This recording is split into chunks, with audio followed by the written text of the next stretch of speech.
Hello वीर्स, हम लोग कर रहे थे complete world geography for government exam. और पिछले लेक्चर में हम लोगों ने रॉक्स की बेसिक जो डेफिनेशन होती है वो देख ली थी कि हम लोगों ने क्या क्या देखा था कि जो हमारे रॉक्स होते हैं वो बनते हैं भैया दो मिनरल्स, एक कई मिनरल से मिलके बनते हैं हमारे क्या रॉक्स। और हमने देखा था रॉक्स के अलग अलग कलर्स होते हैं, वो अलग अलग सॉफ्ट होते हैं, सॉलिड होते हैं, ठोस होते हैं। तो भैया ये सब हमने देख लिया था पिछले लेक्चर के अंदर। और आज के अंदर हम लोग बात करेंगे रॉक्स के टाइप के बारे में, जैसे कि इग्नियस रॉक्स हुआ, सेडिमेंट्री रॉक्स हुआ, तो इनके बारे में हम लोग देखने वाले हैं। तो भैया आज की वीडियो में हम लोग बात करने वाले हैं इग्नियस रॉक्स के बारे में। तो कैसे बनते हैं इग्नियस रॉक्स, हम लोग ये समझते हैं पहले। तो भैया इग्नियस रॉक्स हमारा बनता है कहाँ पे? जो इग्नियस रॉक होता है वो बनता है मैग्मा से। जो भैया इस वोल्केनो के अंदर दिख रहा है आपको मैग्मा, तो भैया इसी से बना हुआ है हमारा इग्नियस रॉक्स। तो भैया कैसे कैसे धरती की कोर होती है, पहले हम लोग इसको समझते हैं, फिर उसके बाद हम लोग इग्नियस रॉक्स के बारे में बात करेंगे। तो जैसा कि हमें पता है कि इस डायग्राम के अंदर आपको दिख रहा होगा कि हमारे धरती के 200 किलोमीटर तक हमारी लिथोस्फीयर होती है, यानी कि हमारी जो धरती है वो कैसी है, सॉलिड है, यानी कि यहाँ पे अलग अलग प्रकार के पत्थर पाए जाते हैं। और ये जो लैंड फॉर्म है ये हमेशा कैसी रहती है, सॉलिड रहती है। कैसी रहती है? सॉलिड रहती है। और इसके नीचे अगर हम लोग लिथोस्फीयर के नीचे जाएंगे तो भैया हमें क्या देखने को मिलेगा?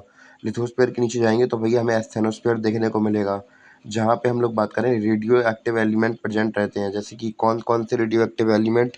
Uranium, thorium. तो भैया ये सब क्या करते हैं, ये सब क्या कर लेते हैं, ये सब आसपास के मिनरल्स को क्या कर देते हैं, पिघला देते हैं, यानी कि बहुत ज़्यादा गर्म कर देते हैं। तो भैया उनसे क्या बन जाता है, मैग्मा बन जाता है। तो भैया यहाँ पे मैग्मा चेम्बर बना हुआ है। तो यानी कि यही क्या बनाएंगे, यही आगे चल के क्या बनाएंगे, यही रॉक्स बनाएंगे। और कैसे कैसे रॉक्स बनाएंगे हम लोग इनको भी समझते हैं। तो भैया जैसे हमारा ये मैग्मा यहाँ पे जमा हुआ था, अब मैग्मा जला है तो इसका मतलब क्या है, इसके साथ मिनरल्स जल रहे हैं। तो मिनरल्स जलेंगे तो भैया इनके साथ गैस भी तो रिलीज होगी। तो भैया गैस क्या करती है, गैस से लावा को लेकर साथ में चलती है ऊपर। और यहाँ जहाँ जहाँ यहाँ पे कच्ची क्रैक्स जगह दिखते हैं गैस को, वो उसे धक्का दे के हटा देती है। तो भैया यहाँ पे आप लोग देख रहे हैं टेढ़ी मकोड़ी क्यों बन रही है, वेंट ये वहाँ टेढ़ा मकोड़ा क्यों है? क्योंकि भैया यहाँ पे बीच में कुछ ना कुछ सॉलिड वगैरह आ गया होगा। तो भैया जो गैसें हैं वो खिसका नहीं पाई होंगी, इसलिए टेढ़ा टेढ़ा करके ये जितनी भी हमें वेंट देखने को मिलती हैं ये सब गैस ही बनाती हैं। और ये अपने साथ क्या लेके आ रही हैं, लावा, प्रेशर लगा के लावा लेके आ रही हैं। और ये बाहर आके जब जमा कर देगा लावा, यही मैग्मा अंदर बाहर आके क्या बन जाता है, लावा बन जाता है। और नहीं बाहर जो आया हुआ लावा है भैया, ऐसे ही को हम लोग क्या कह देते हैं, इग्नियस रॉक कह देते हैं। तो इस प्रकार हमारी बनती है इग्नियस रॉक। क्लियर हो गया आपको इग्नियस रॉक कैसे बनती है? तो भैया जो बाहर लावा निकल गया था इसे हम लोग क्या कह देंगे, एक्सट्रूसिव इन इग्नियस रे रॉक्स कह देंगे, एक्सट्रूसिव इग्नियस रॉक्स कह देंगे। और जो कि लावा अंदर ठंडा हो गया था, जो बाहर निकल गया तो भैया एयर की प्रेजेंट में रहा तो भैया ये ठंडा हो गया, तो भैया ऐसे क्या कह दिया, एक्सट्रूसिव इग्नियस रॉक कह दिया। और जो भैया यहाँ पे अंदर ही क्रैक्स में प्रेजेंट था, खाली जगह थी, और यहीं पे जो हमारे रॉक्स जम के ठंडे हो गए, इन्हें क्या कह दिया गया, इंट्रूसिव इग्नियस रॉक्स कह दिया गया। क्या कह दिया गया? इंट्रूसिव इग्नियस रॉक्स कह दिया गया। क्या कह दिया गया? इंट्रूसिव इग्नियस रॉक्स कह दिया गया इन्हें। क्लियर है इतना? और भैया इन्हें जमने में तो भैया ज़्यादा देर नहीं लगेगी, क्योंकि भैया बाहर वाटर और एयर प्रेजेंट है, इनके प्रभाव से जो रॉक्स होते हैं वो जल्दी ठंडे हो जाते हैं।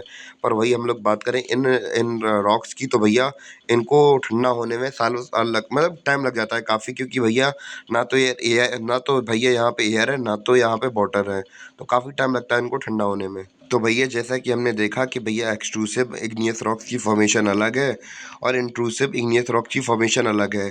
जब इनकी फॉर्मेशन अलग है तो भैया इनके एग्जाम्पल भी तो अलग अलग होंगे, तो यानी कि इनसे बनने वाले जो पत्थर होंगे वो भी तो अलग होंगे। जैसे कि अगर हम एक्सट्रूसिव रॉक्स इग्नियस रॉक्स की बात करें तो इनमें कौन कौन से आते हैं, तो basalt rock, andesite, dacite, rhyotite, sorry rhyolite, volcanic व्रीसिका, टफ।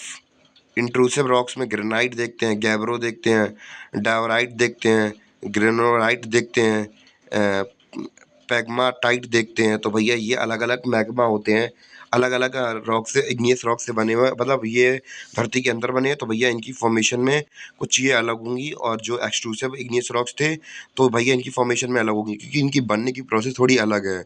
भले ही चाहे इग्नियस रॉक यानी कि लावा से बने हों या मैग्मा से बने हों, पर इनकी जो फॉर्मेशन हुई है वो अलग है। तो भैया इस वजह से इनकी मजबूती में, फॉर्मेशन में, स्ट्रक्चर में काफ़ी अंतराल देखने को मिलेगा हमें। क्लियर है? तो भैया इसी के साथ हमारा इग्नियस रॉक्स होता है कंप्लीट। इसके बाद हम लोग बात करेंगे सेडिमेंट्री रॉक्स के बारे में।